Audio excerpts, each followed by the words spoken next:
Hello everyone, I am Sunny Devanda. Welcome to ace tutors academy.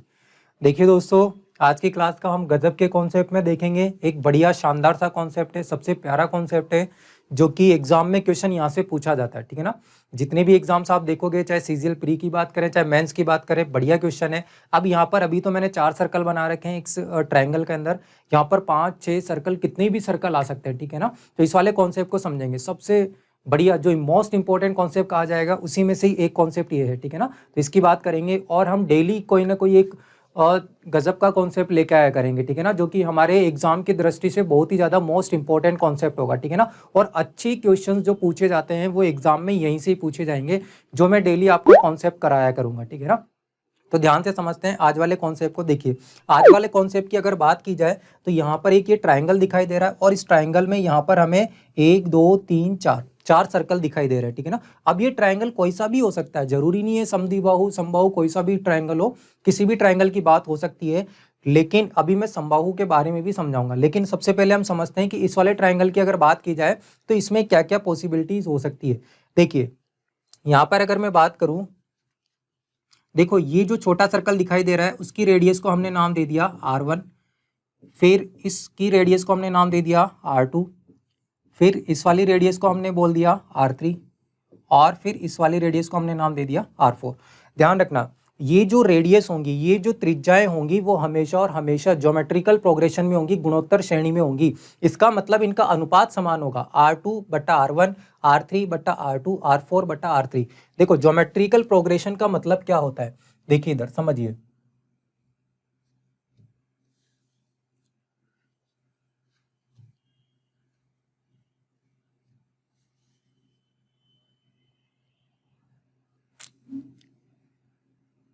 देखिए, geometrical progression की अगर बात की जाए तो देखिए, अगर जैसे मैं बात करूं, मान लीजिए 2 4 8 16 32, अगर मैं इस सीरीज की बात करूं तो एक ज्योमेट्रिकल प्रोग्रेशन में ज्योमेट्रिकल प्रोग्रेशन में गुणोत्तर श्रेणी में, जैसे देखिए 2 दूना 4, फिर 4 दूना 8, फिर देखिए 8 दूना 16, फिर देखिए 16 दूना 32। ये देखिए, ये जो रेशियो है ना, ये जो अनुपात दिखाई दे रहा है 2 दूना 4, ये रेशियो हमेशा क्या होगा, इक्वल होगा। इसे हम ज्योमेट्रिकल प्रोग्रेशन कहते हैं। जैसे देखो, ये सेकंड नंबर ये हो गया, फर्स्ट नंबर ये हो गया, तो 4, देखो दूसरा नंबर बट्टे पहला नंबर कितना हो जाएगा, 2 दूना 4। फिर तीसरा नंबर बट्टा दूसरा नंबर 8/4 कितना हो जाएगा, 2। फिर देखो चौथा नंबर बट्टे तीसरा नंबर 16/8 कितना हो जाएगा, 2। इसी टाइप से देखिए 32/16। अब देखो, ये रेशियो अगर सेम होता है तो इसे हम ज्योमेट्रिकल प्रोग्रेशन कहते हैं, ज्यामितीय श्रेणी में कहते हैं। ठीक है ना। जैसे देखो, दूसरा नंबर कितना है, 4, पहला नंबर कितना है, 2, इन दोनों का अनुपात 4/2 कितना आ रहा है, 2 आ रहा है। फिर देखो तीसरे और दूसरे का अनुपात, तीसरा कितना है 8, दूसरा कितना है 4, इन दोनों का अनुपात भी कितना आ रहा है, 2। फिर देखो चौथे और तीसरे का अनुपात 16/8 भी कितना आ रहा है, 2 आ रहा है। फिर देखिए यहाँ पे पांचवा और चौथे का जो अनुपात कितना आ रहा है, वो भी कितना आ रहा है, 2 आ रहा है। तो अगर ये रेशियो सेम रहता है, इसे ही हम कहते हैं ज्योमेट्रिकल प्रोग्रेशन, ज्यामितीय श्रेणी। ठीक है ना। इसे ही हम कहते हैं किसमें, गुणोत्तर श्रेणी में बोल देते हैं। ठीक है ना। ये गुणोत्तर श्रेणी कहलाती है। देखो 3 टाइप की श्रेणियां होती है, समांतर श्रेणी, गुणोत्तर श्रेणी और हरात्मक श्रेणी। ठीक है। तो आप लोग ध्यान रखना, किसी भी ट्रायंगल में, किसी भी त्रिभुज में अगर ऐसे वृत्त बना दिए जाते हैं तो ये जो त्रिज्याएं होती है ना, वो हमेशा और हमेशा किस में होगी, आपकी ज्योमेट्रिकल प्रोग्रेशन में होगी। किस में होगी, गुणोत्तर श्रेणी में होगी। ठीक है ना। अब ध्यान से समझना इसका कॉन्सेप्ट क्या है। ठीक है, देखिए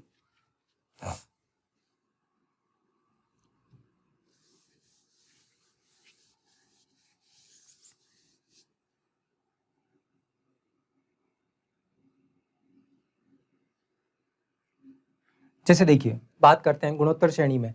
जैसे अगर मैं बात करूं A1 A2 A3 A4 A5, ये गुणोत्तर श्रेणी में, तो हम लोग ये कह सकते हैं दूसरी और पहली का जो अनुपात होगा A2/A1, अनुपात मैंने मान लिया कि K है, ये हमेशा क्या होगा, समान होगा। तीसरी और दूसरी का जो अनुपात होगा A3/A2, ये क्या होगा, के समान अनुपात होगा। जैसे अभी मैंने बताया था ना 2 दूनी 4, 4 दूनी 8, उनका सार्वनुपात कितना आ रहा था, 2 आ रहा था, रेशियो सेम होगा, ठीक है ना। उसी टाइप से अगर हम बात करें चौथे और तीसरे की, तो यहाँ पर भी A4/A3, यहाँ पर भी जो रेशियो होगा वो क्या हो जाएगा, इक्वल हो जाएगा, और इसको हमने क्या नाम दे दिया, के नाम दे दिया, ठीक है ना। उसी टाइप से अगर रेडियस की बात की जाए तो जैसे देखिए R2/R1, ये कितना हो जाएगा, के, ठीक है ना, गुणोत्तर श्रेणी में होगी। उसी टाइप से R3/R2, R3/R2, ये भी कितना हो जाएगा, के। उसी टाइप से देखो R4/R3, और ये भी कितना हो जाएगा हमारे पास में, के हो जाएगा। मतलब इनका जो रेशियो होगा वो हमेशा और हमेशा क्या होगा, इक्वल होगा, क्योंकि ये सारी की सारी ये जो होंगी ना R1, R2, R3, R4, R5, आगे जितनी भी ले जाए ये सारी की सारी किस में हो जाएगी, हमारी ज्योमेट्रिकल प्रोग्रेशन में, ठीक है ना, गुणोत्तर श्रेणी में होंगी। अब गुणोत्तर श्रेणी में होंगी तो इनका जो अनुपात होगा वो क्या हो जाएगा, हमारे पास में समान हो जाएगा। अब ध्यान से समझना आगे की चीजों को। देखिए यहां से देखो, क्या मैं ऐसा लिख सकता हूं क्या, R2 बराबर R1 इधर चला जाएगा, R2 बराबर क्या हो जाएगा, के R1, R2 बराबर कितना हो जाएगा, के R1, ठीक है। अब देखो ये जो R2 का मान निकल के आया ना, इस R2 के मान को यहाँ पर रख देते हैं, पुट कर दीजिए यहाँ पर, तो यहाँ से आ जाएगा R3/R2, R2 की वैल्यू रख दीजिए के R1 बराबर कितना हो जाएगा, के। अब ये वाला के इधर चला जाएगा तो यहाँ पे आ जाएगा R3/R1 बराबर, ये के इधर चला जाएगा तो कितना आ जाएगा, के स्क्वायर, कितना आ जाएगा, के स्क्वायर। और यहाँ से मुझे बताइए R3 का मान, अगर मैं R1 को इधर ले जाऊंगा तो R3 की जो वैल्यू आ जाएगी, R3 की वैल्यू आ जाएगी सर हमारे पास में के स्क्वायर R1, ये हो जाएगी ना R3 की वैल्यू, ठीक है। R3 की वैल्यू कितनी हो जाएगी, के स्क्वायर R1। एक बार मैं फिर से समझाता हूँ, देखो इनका जो अनुपात होगा, दूसरी और पहली संख्या का अनुपात A2/A1, तीसरी और दूसरी का अनुपात A3/A2, फिर चौथी और तीसरी का अनुपात हमेशा क्या होंगे, समान होंगे। उसी टाइप से मैंने क्या किया, R2/R1 बराबर कितना मान लिया, के, क्योंकि गुणोत्तर श्रेणी में होंगी ये R1, R2, R3, R4 और R5। तो R2/R1 कितना हो गया, के, R3/R2 कितना हो गया, के, R4/R3 भी कितना हो गया, के। यहाँ से देखो R1 को इधर ले गए तो R2 कितना हो गया, के R1। अब इस R2 की वैल्यू यहाँ पर पुट कर देते हैं, ठीक है ना, इस R2 की वैल्यू यहाँ पर पुट कर दो तो R3/KR1 बराबर के, इस के को इधर ले जाओ तो R3/R1 कितना आ जाएगा, के स्क्वायर। तो यहाँ से R3 की वैल्यू कितनी आ जाएगी, के स्क्वायर R1।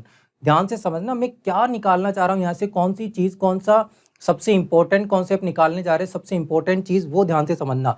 अब देखो ये जो R3 की वैल्यू आई है ना, इस R3 की वैल्यू को यहाँ पर पुट कर देते हैं तो R4/R3 की वैल्यू कितनी आ गई, के स्क्वायर R1 बराबर कितना हो जाएगा, के। अब यहाँ से देखो क्या मैं इस के स्क्वायर को इधर ले जाऊं तो यहाँ से ये बन जाएगा सर R4/R1 बराबर, के इधर जाएगा, के स्क्वायर इधर जाएगा तो कितना बन जाएगा, के क्यूब बन जाएगा। क्या बन जाएगा, के क्यूब बन जाएगा। अब देखो याद करने की ट्रिक क्या है, याद करने की ट्रिक क्या है इसकी, ध्यान से सुनना बात को। देखिए इधर यहाँ पे अगर R2/R1, यहाँ पे अगर R2/R1 लिखा हुआ है तो ध्यान से देखिए, ये जो k की घात होगी ना, जो k की पावर लगाएंगे यहाँ पर जितना भी लिखा होगा उससे एक कम पावर लगाएंगे, उससे एक कम पावर लगाएंगे। तो देखो R2/R1 यहाँ पर 2 लिखा है तो 2 से एक कम पावर लगाएंगे तो कितना आ जाएगा, K1 आ जाएगा, ठीक है ना। उसी टाइप से देखो R3/R1, R3/R1, अब यहाँ पर कितना लिखा हुआ है, 3 लिखा हुआ है तो 3 से एक कम पावर लगाएंगे तो कितना हो जाएगा, के स्क्वायर हो जाएगा, ठीक है ना। तो R3/R1 कितना हो जाएगा, के स्क्वायर। उसी टाइप से देखो R4/R1, R4/R1 यहाँ पर कितना लिखा हुआ है, 4, तो इससे एक कम पावर लगाएंगे तो कितना हो जाएगा, 3, कितना आ जाएगा, के क्यूब आ जाएगा, ठीक है ना। इसी टाइप से मान लीजिए अगर मैं आपसे कहूं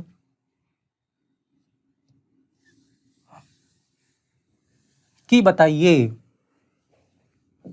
R5/R1 कितना होगा, तो आप लोग कहोगे सर के की पावर, यहाँ पर अगर 5 लिखा हुआ है तो पावर एक कम कर दीजिए, कितना आ जाएगा, के की पावर 4 आ जाएगा। इसी टाइप से अगर मैं आपसे पूछूं कि बताइए R6/R1 कितना आ जाएगा, तो आपका आंसर आएगा सर के की पावर कितना आ जाएगा, 5 आ जाएगा। बस आपको तो ये वाला कॉन्सेप्ट याद रखना है कि इनमें रिलेशन क्या होता है, ये रिलेशन ही सबसे इंपॉर्टेंट है।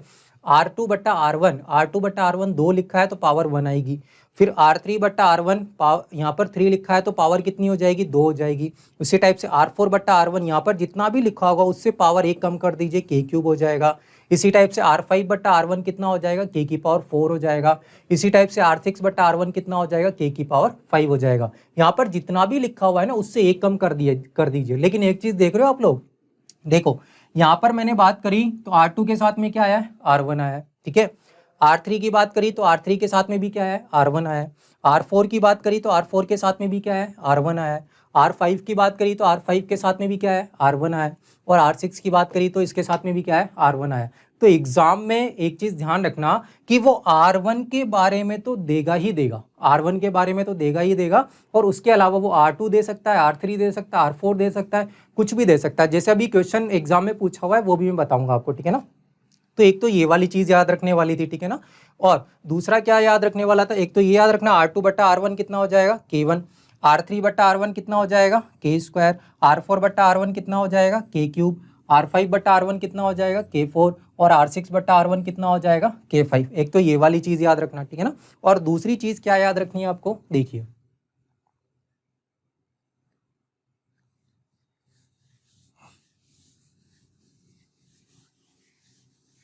देखो अभी अभी मैंने आपको बताया था कि R2 बट्टा R1 बराबर के, और R3 बट्टा R2 बराबर भी क्या हो जाएगा, के। कई बार क्या होता है कि यहाँ पर 3 ही सर्कल दिखाई देते हैं। अब 3 सर्कल दिखाई देंगे तो उसके लिए क्या कंडीशन है देख लीजिए। आप मुझे बताओ R2 बट्टा R1 भी के हो जाएगा और R3 बट्टा R2 भी के हो जाएगा। जैसे मैंने कहा R1 R2 R3 R4, ठीक है ना, किसमें दी गई है, जीपी में। तो यहाँ से जो रेशियो आएगा R2 बट्टा R1 के, R3 बट्टा R2 के, और R4 बट्टा R3 भी क्या हो जाएगा, के। अब देखो ये भी के बराबर, ये भी के बराबर, तो इन दोनों को बराबर कर दो ना, इन दोनों को बराबर कर देते हैं। तो R2 बट्टा R1 बराबर R3 बट्टा R2। R2 इधर चला जाएगा तो ये क्या हो जाएगा, R2 का स्क्वायर बराबर में क्या हो जाएगा, R1 इंटू R3। देखो दोनों तरफ स्क्वायर रूट ले लीजिए तो R2 बराबर क्या हो जाएगा, under root of R1 into R3, ठीक है ना, under root of R1 into R3 हो जाएगा, ठीक है। अब यहाँ तक की चीजें अगर समझ आ गई हो तो मैं क्वेश्चन करवा देता हूँ। यहाँ तक की चीजें अगर समझ आ गई हो आप लोगों के तो मैं क्वेश्चन की बात कर लेता हूँ। देखिए इधर देखो सबसे पहले तो मैं आपको एक बार फिर से रिवाइज करवा देता हूँ। देखो क्या क्या चीजें पढ़ी हम लोगों ने। R2 बट्टा R1, अगर यहाँ पर 2 लिखा हुआ है तो k की पावर 1। R3 बट्टा R1, अगर यहाँ पर 3 लिखा हुआ है तो k का स्क्वायर। R4 बट्टा R1, अगर यहाँ पर 4 लिखा हुआ है तो k की पावर 3। पावर 1 कम करनी है, यहाँ पे चाहे जितना भी लिखा होगा वहां से 1 कम कर दीजिए। अगर यहाँ पर R5 बट्टा R1 लिखा हुआ है तो हम क्या करेंगे, k की पावर 4। और अगर केवल 3 सर्कल की बात की गई है, केवल और केवल 3 सर्कल, जैसे मान लीजिए एक सर्कल ये रहा, एक टच कर रहा है ये, ठीक है ना, और एक सर्कल ये रहा, केवल 3 सर्कल की बात की गई है। ये R2 हो गया, ये R1 हो गया और ये R3 हो गया। तो यहाँ से डायरेक्ट रिजल्ट याद रखना कि जो ये बीच वाली रेडियस होती है R2 बराबर, ये क्या होती है, under root of R1 into R3, ठीक है। आ जाइए अब हम कुछ क्वेश्चंस की बात कर लेते हैं, ठीक है ना, बड़ा अच्छा कॉन्सेप्ट है, ठीक है। अब हम क्वेश्चंस की बात कर लेते हैं। अब आपको डायरेक्ट आंसर्स बताने हैं, ठीक है ना, कुछ भी सोचना नहीं है, डायरेक्ट आंसर्स बताने। देखो कैसे बताओगे आप लोग, देखिए इसको तो मैं मिटा देता हूँ।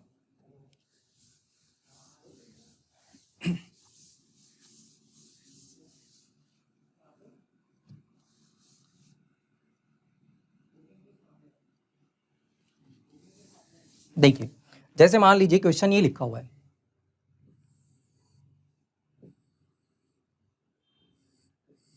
कोई भी एक सर्कल दिया हुआ है, सॉरी ट्रायंगल दिया हुआ है,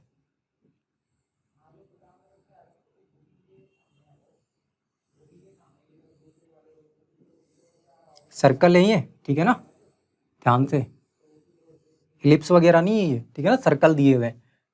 आपसे कहा गया है कि ये जो R1 है ये दिया हुआ है 4 सेंटीमीटर, और ये वाला जो R3 है ये दिया हुआ है हमें 9 सेंटीमीटर, ठीक है। और हमसे पूछा गया है कि ये जो बीच वाला सर्कल है उसका एरिया फाइंड कीजिए, ठीक है ना। ये जो बीच वाला सर्कल दिखाई दे रहा है इसका एरिया बताइए। अब इसका एरिया बताना है तो इसकी रेडियस पता होनी चाहिए हमें।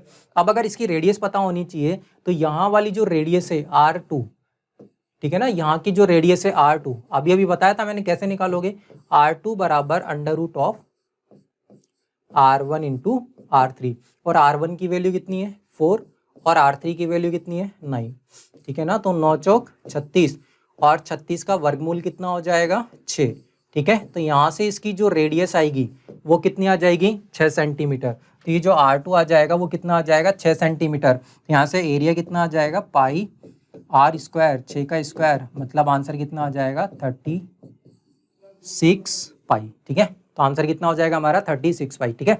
एक क्वेश्चन और लिखता हूँ दोस्तों, देखिए इसको तो मिटा देते हैं ना।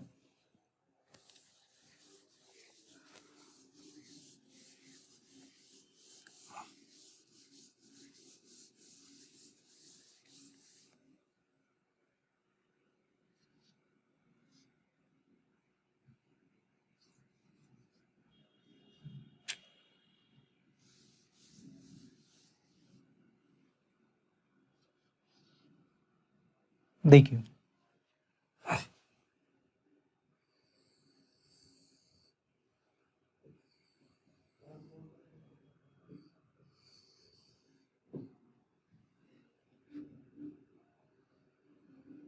एक सर्कल ये रहा,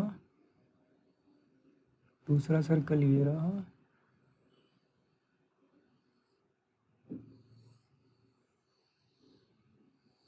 चौथा,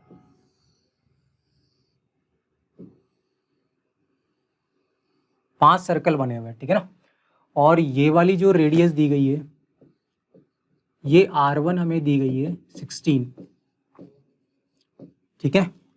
और ये जो R5 दी गई है, ये R5 दी गई है हमें 81, ठीक है।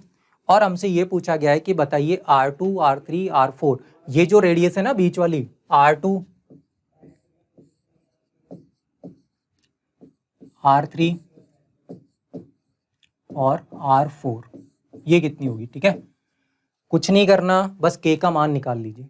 K का मान निकाल लीजिए, सारे मान अपने आप आ जाएंगे। देखो सबसे पहले तो K का मान निकालो। K का मान कैसे निकालोगे, R5 दिया हुआ है और R1 दिया हुआ है, तो मुझे बताओ R5 बटा R1। अभी अभी मैंने बताया था अगर यहाँ पर 5 लिखा हुआ है तो K की पावर कितनी आएगी सर 4 आएगी। अगर यहाँ पे 5 लिखा हुआ है तो घात कितनी आती है 1 कम आती है, मतलब 4 हो जाएगी। R5 की वैल्यू कितनी है 81 और R1 की वैल्यू कितनी है 16।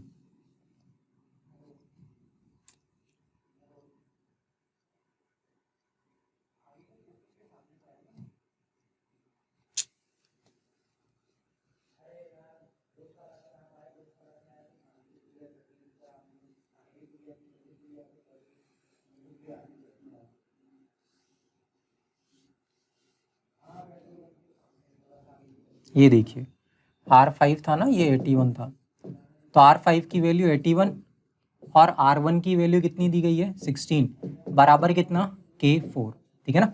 अब देखो यहाँ पर पावर 4 है तो इनको भी पावर 4 में बदलो, इनको भी घात 4 में बदलेंगे। तो ये बताओ ये किसकी घात 4 होती है, 3 की घात 4 होता है, 3 तिया 9, 9 तिया 27, 27 तिया 81, और ये किसकी घात 4 होता है, ये 2 की घात 4 होता है। ध्यान रखना इस वाली चीज को। तो यहाँ पे आ जाएगा सर 3/2 की पावर कितनी 4, बराबर क्या आ जाएगा K की पावर 4, पावर से पावर कट गया तो K की वैल्यू कितनी आ जाएगी सर, K की वैल्यू आ जाएगी हमारे पास में 3/2। K की वैल्यू कितनी आ जाएगी 3/2। बस K का मान आ गया। अब कुछ भी नहीं करना, देखो इधर अगर हमें निकालना है R2 तो R2 आ जाएगा। देखो R1 का मान कितना है 16 है ना, तो इसमें बस K का गुणा कर लो 3/2, तो 2 अट्ठे 16, मतलब 8 के कितना हो जाएगा 24। अब अगर हमें R3 निकालना है तो जितना भी R2 आया है, R2 कितना आया है 24, बस उसमें K का गुणा कर दो 3/2, तो ये कितना हो जाएगा 12 दूना 24 और 12 तिया कितना हो जाएगा 36। अगर हमें निकालना है R4 तो जितना भी R3 आया है, जितना भी R3 आया है उसमें मल्टीप्लाई कर दीजिए 3/2 से, 2 से कितने बार कट जाएगा 18, 18 तिया कितना हो जाएगा 54, ठीक है ना 54। और R5 तो हमें दिया हुआ है, कितना दिया हुआ है 81 दिया हुआ है। तो इस टाइप से हमें एग्जाम्स में इस टाइप के जो भी क्वेश्चन आएंगे उनको सॉल्व कर लेना है। बढ़िया क्वेश्चन था, बढ़िया कॉन्सेप्ट का क्वेश्चन था, मेंस लेवल का क्वेश्चन था। आप इन कॉन्सेप्ट को समझिए बार बार, ठीक है। अब देखो सबसे अच्छी चीज मैं आपको, देखो ये तो कर लोगे ना, ये तो किसी भी ट्रायंगल की, किसी भी त्रिभुज की बात करें तो उसकी बात हो रही है, ठीक है। लेकिन अगर मैं एक समबाहु त्रिभुज की बात करूं तो समबाहु त्रिभुज का सबसे अच्छा फंडा क्या है, आप लोग ध्यान रखना, ये जो के होता है ना, के समबाहु त्रिभुज में ये जो के की वैल्यू होती है, आप डायरेक्ट याद रखो 3 होती है। अभी कैसे होती है, जब मैं आपको ज्योमेट्री पढ़ाऊंगा तब अच्छे से डेरिवेशन करवा दूंगा, ठीक है ना। अभी के लिए केवल आप इतना सा ध्यान रखो कि समबाहु त्रिभुज में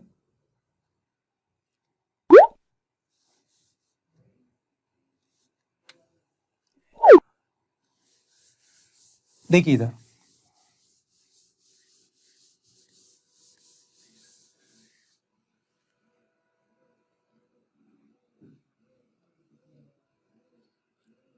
ठीक है, समबाहु त्रिभुज की अगर बात करें, इक्विलैटरल ट्रायंगल की अगर बात करें, समबाहु त्रिभुज, अब समबाहु त्रिभुज में ये जो के की वैल्यू होती है वो 3 होती है, ध्यान रखना।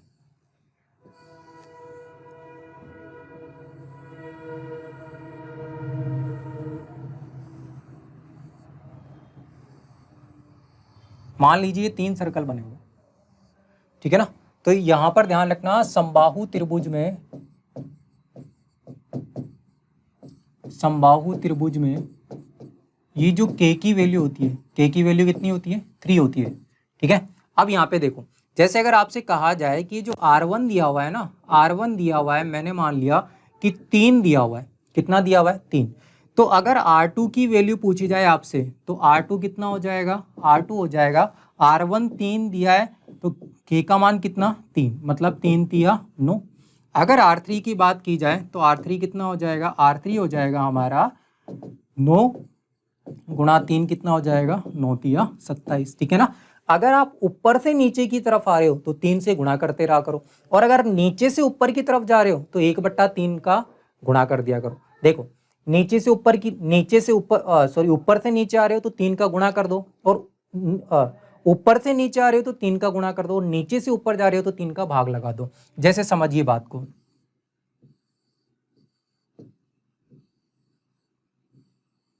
अगर मान लीजिए 3 सर्कल इस टाइप से होते, ठीक है, और आपसे कहा जाता है कि जो R3 है ना, R3 दिया हुआ है हमें 36 दिया हुआ है, और R1 पूछा जाता, तो अब आपको क्या करना है, देखो अब नीचे से ऊपर जा रहे हो तो 3 का क्या कर दो, भाग लगा दो। तो R2 कितना आ जाएगा सर, R2 आ जाएगा 36 दिया हुआ है तो 36/3 मतलब कितना 12।